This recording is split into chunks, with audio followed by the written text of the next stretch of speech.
céu e inferno. Vou pedir que curvemos a cabeça em oração, todos com a cabeça abaixada e os olhos fechados. A gente aqui de toda parte dos Estados Unidos e mesmo do mundo.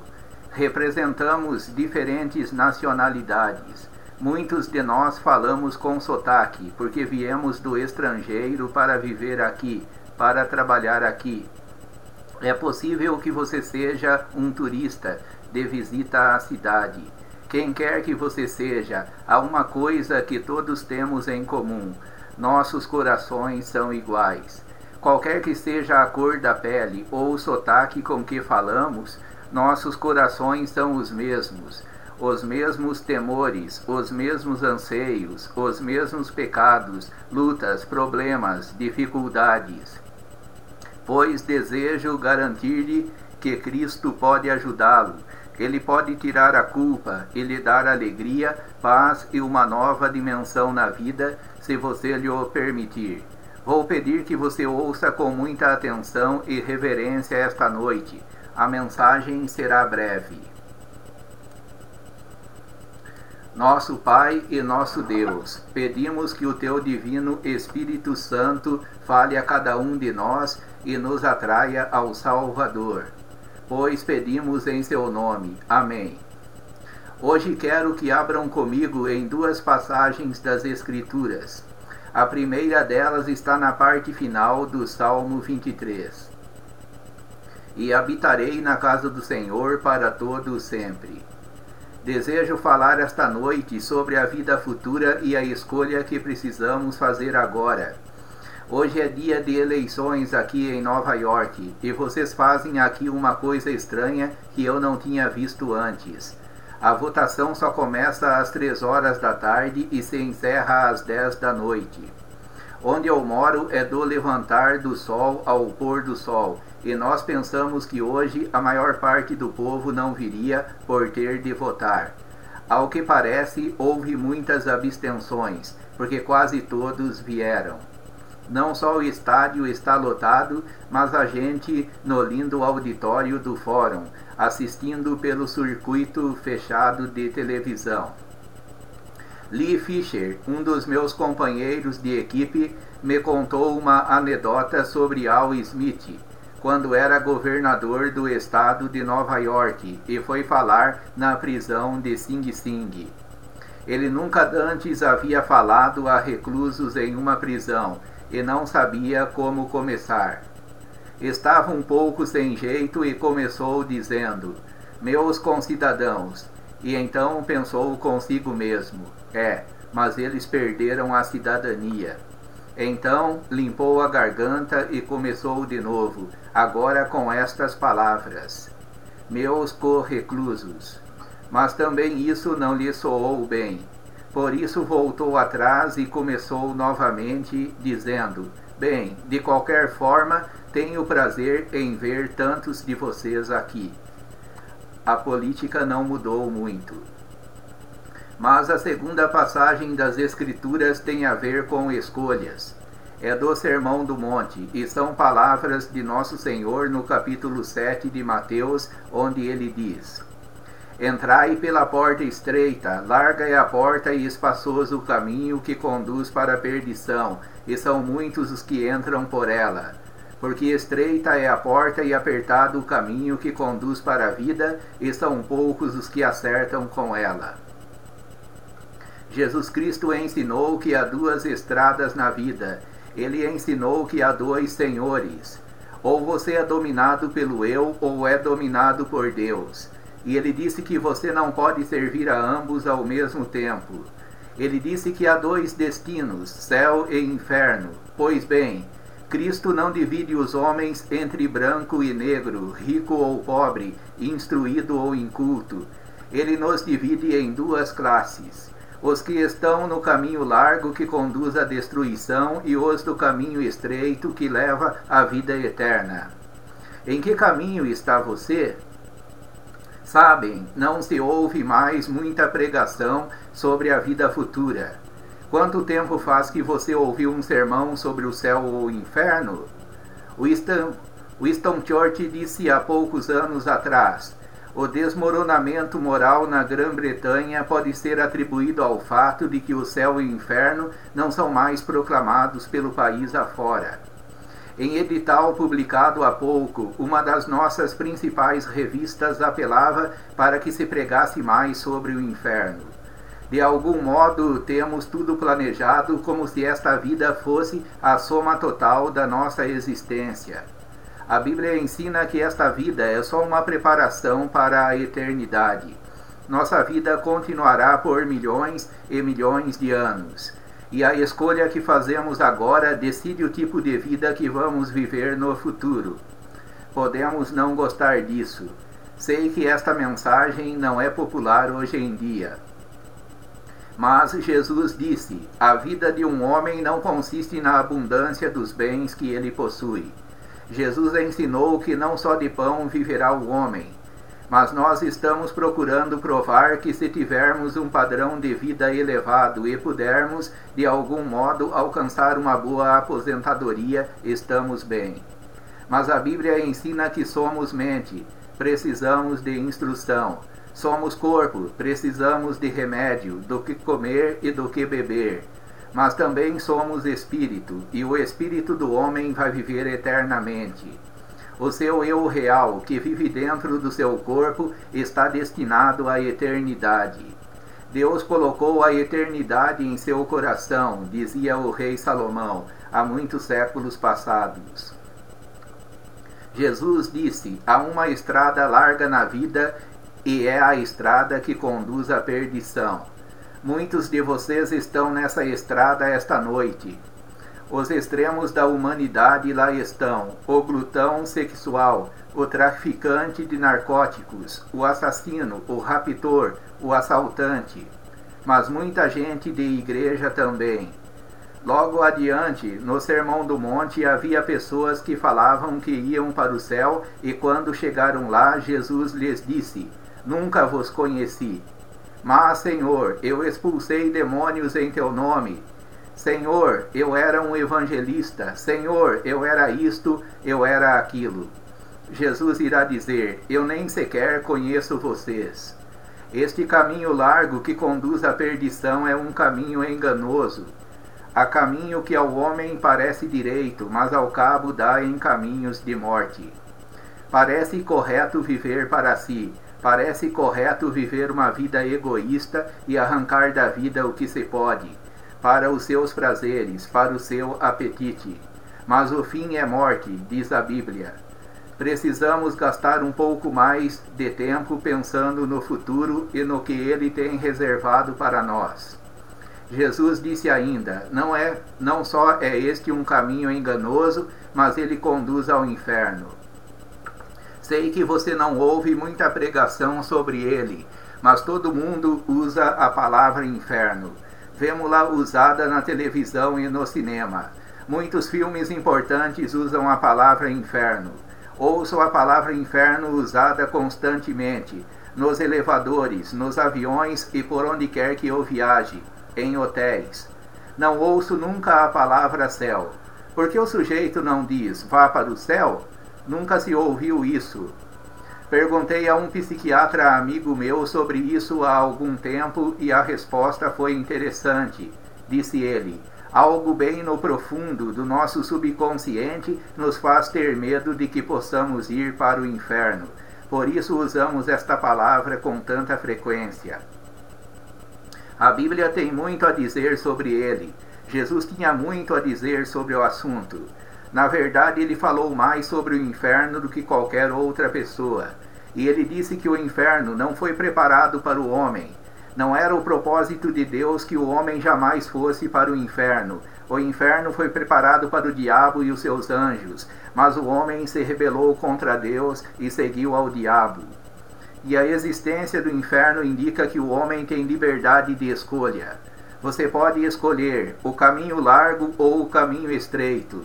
No fim do caminho largo há um lugar ou uma condição que Jesus descreveu como inferno. No fim do caminho estreito há um lugar ou uma condição que Jesus descreveu como céu. E cada um de nós está num desses dois caminhos que conduzem a esses dois destinos. A Bíblia ensina que haverá um juízo. Deus há de trazer a juízo todas as obras, até as que estão escondidas, quer sejam boas, quer sejam más.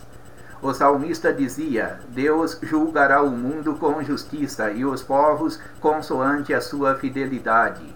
O apóstolo Paulo escreveu aos Tessalonicenses nestes termos: Quando do céu se manifestar o Senhor Jesus com os anjos do seu poder em chama de fogo, tomando vingança contra os que não conhecem a Deus e contra os que não obedecem ao Evangelho de nosso Senhor Jesus. Estes sofrerão penalidade de eterna destruição, banidos da face do Senhor e da glória do seu poder. Que significam todas estas passagens bíblicas? Seja o que for o inferno, e há muitos enigmas e eu não pretendo resolvê-los todos. Seja o que for que o inferno possa significar, ele é separação de Deus. Há 3 palavras que Jesus usou frequentemente para descrevê-lo. Uma delas é fogo. Sabemos que Deus tem um fogo que queima e não consome, como a sarça ardente que Moisés viu. Tiago diz: a língua é posta em chamas pelo inferno. Sabemos que isso não se refere à combustão, que o fogo em si não está realmente em sua garganta e em sua língua. Trata-se de linguagem simbólica. E os teólogos, através dos séculos, têm discutido e debatido sobre o que esse fogo significa. A Bíblia diz: nosso Deus é fogo consumidor. Jesus contou a história do rico que foi para o inferno e pediu que Lázaro molhasse a ponta do dedo em água para refrescar-lhe a língua. Poderia ser que o fogo de que Jesus falou é uma eterna busca de Deus que nunca é satisfeita? Sem dúvida que isso seria inferno, ficar para sempre afastado de Deus, separado da sua presença. Jesus disse: eu sou a água da vida, e jamais conhecer a água da vida seria inferno. Jesus usou também outra palavra: escuridão. A Bíblia diz: Deus é luz. E Jesus disse: os filhos do reino serão lançados para fora, nas trevas. Ele disse em Mateus capítulo 22: amarrai-o de pés e mãos e lançai-o para fora, nas trevas. O apóstolo Pedro disse: Deus não poupou a anjos quando pecaram, antes, precipitando-os no inferno, os entregou a abismos de trevas. Que quer dizer isso? Aí outra vez as trevas são a separação de Deus. Deus é luz, a separação da luz é treva. A terceira palavra usada por Jesus é morte, a segunda morte, segundo a Bíblia. Deus é vida. O inferno é a morte do espírito, morte da alma, separação de Deus. A morte e o inferno foram lançados para dentro do lago de fogo. Esta é a segunda morte, dizem as Escrituras. A Bíblia ensina que Deus não tem nenhum prazer nisso. Deus ama a você. Ele mandou o seu Filho para que você não se perdesse. Ele ensinou o Espírito Santo para movê-lo e convencê-lo, para que você não se perdesse. E se você está perdido e vai para o inferno, será por sua própria escolha deliberada, porque Deus jamais planejou que você fosse para lá. É sua própria decisão. Este é um pensamento aterrador e deveria nos perturbar a todos. Você dirá: Billy, não estou certo de poder aceitar isso. De acordo com a última pesquisa nacional de opinião pública, 65% dos norte-americanos creem na existência do inferno. 35% dizem que ele não existe. Pois bem, vamos supor que haja 10% de possibilidade que Jesus estivesse certo. Somente 10% de possibilidade. Digamos que haja 10% de possibilidade de uma vida no além e de que haja uma vida de destruição e separação de Deus. Desejo perguntar-lhes: vale a pena arriscar? Se eu fosse ao aeroporto Kennedy e eles me dissessem: Há 10% de possibilidade que este avião em que você vai viajar não chegue ao seu destino. Descobrimos algo errado no motor, mas vamos voar assim mesmo. Garanto-lhes que esperaria por outro avião. Entretanto, quantos de nós arriscamos nossas vidas, nossas almas imortais? Você tem a escolha. Sim, existe uma estrada larga. Jesus diz que muitos estão palmilhando por ela. A maioria da humanidade está nessa estrada. São muitos os que entram por ela. Vejamos, porém, agora o caminho estreito. São poucos os que andam por ele. Jesus disse: a entrada para o caminho é uma porta estreita. Note, uma porta estreita. O fato é que não gostamos da palavra estreita. Estamos vivendo numa era de tolerância. Estamos vivendo na época do cada um por si. Você pode crer qualquer coisa que desejar. Sabe, isso não é verdade na maior parte dos aspectos da vida. Suponhamos que os astronautas que irão à Lua em julho entrem pelo caminho errado e em órbita errada, e o comando em Houston diga: não há nada não.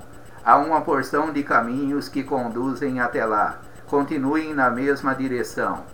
Eles continuariam e nunca mais voltariam. Não, eles seguem leis precisas. Toda a natureza é dirigida por leis exatas. Sabemos a que temperatura a água ferve. Sabemos a que temperatura a água se congela. Sabemos que todas essas leis científicas operam com perfeita precisão. Estamos descobrindo as leis da natureza. Por que agiria Deus a esmo com relação às leis espirituais e morais? Elas são igualmente tão precisas, se não mais.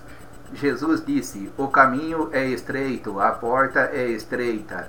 E acrescentou: se você quer ir pelo caminho estreito que conduz à vida eterna, terá de passar pela porta estreita. E qual é essa porta? Jesus disse: eu sou o caminho, eu sou a porta. Se alguém entrar por mim, será salvo. Jesus disse: não procure vir por algum outro caminho. O ladrão é que age assim. Ele disse: só há uma porta.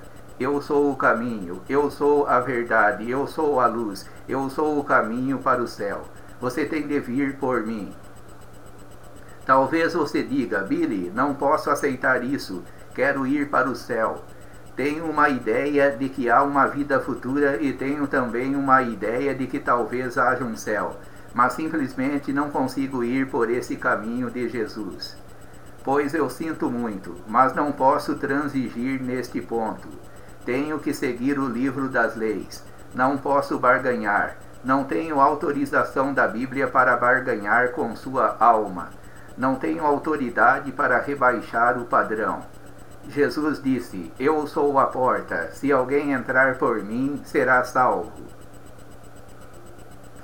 Jesus disse: se a vossa justiça não excederem muito a dos escribas e fariseus, jamais entrareis no reino dos céus. A justiça que ele exige vai além das obras. Você não pode conseguir o caminho para o céu pelo seu esforço e você não pode comprar o caminho para o céu. Isso é um dom de Deus, por causa do que Cristo fez na cruz.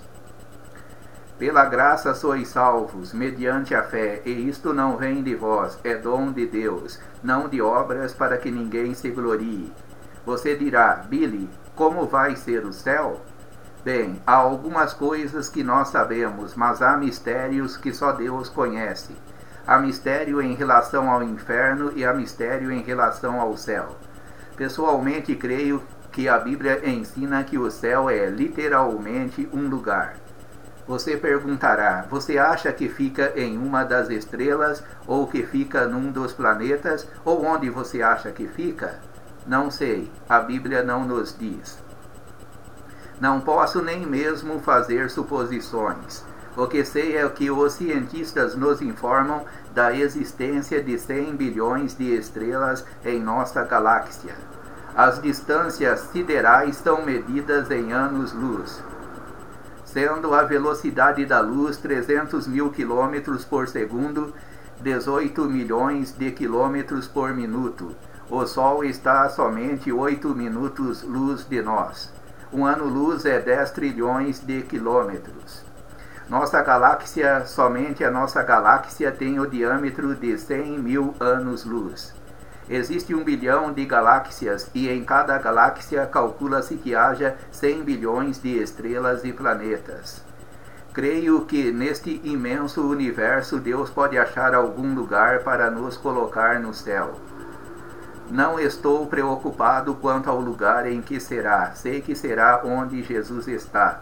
Jesus disse: vou preparar-vos lugar. Leio na Bíblia que Abraão aguardava uma cidade cujo construtor e artífice era Deus, e sei que as Escrituras afirmam que não temos aqui cidade permanente. Só há uma coisa permanente na vida, e essa é sua transitoriedade. Nada dura. Os jornais publicam diariamente a sessão necrológica. Morremos e deixamos tudo. Não somente o céu é um lugar, mas a Bíblia ensina que o céu será nossa pátria. A Bíblia diz que no momento em que você aceita Cristo, torna-se um cidadão do céu. Agora somos cidadãos de 2 países. Sou cidadão desta terra, mas sou cidadão de outro mundo. Sou cidadão do céu por causa do que Cristo fez na cruz. E neste mundo, com todo o seu secularismo e materialismo, e todas as suas forças hostis, estou vivendo para Deus. Sou um estrangeiro e peregrino. A Bíblia refere-se a isso em vários lugares. Em Hebreus capítulo 11 se diz que eram estrangeiros e peregrinos sobre a terra. 1 de Pedro 2 diz: exorto-vos como peregrinos e forasteiros que sois, nossa cidadania está no céu. Como bons cidadãos aqui na terra devemos votar, devemos interessar-nos na comunidade em que vivemos e ajudar no seu desenvolvimento. Como bons cidadãos devemos interessar-nos em todos os problemas sociais existentes. Como bons cidadãos devemos fazer tudo ao nosso alcance para tornar melhor o lugar em que vivemos. Mas somos cidadãos de 2 mundos, este mundo e o futuro. Somos cidadãos do céu. Minha cidadania está lá. Já vivi a maior parte da minha vida aqui. Tenho 50 anos. Provavelmente não viverei mais 50. Na verdade, ficarei muito feliz se chegar a 60 ou 65 anos. Ficarei feliz se eu viver até ao final desta reunião. Nunca sabemos, mas pela média da vida humana, a maior parte da minha vida já se foi. Estou agora do lado poente da vida. Já sou avô e me orgulho muito disso. Fico feliz por ser um cidadão do mundo futuro. Com toda a propaganda que se faz atualmente relacionada com a aposentadoria e os centros de repouso, você imagina que, quando se aposentar, está no céu. Bem, tenho estado em muitos desses lugares e conheço muitas dessas pessoas idosas.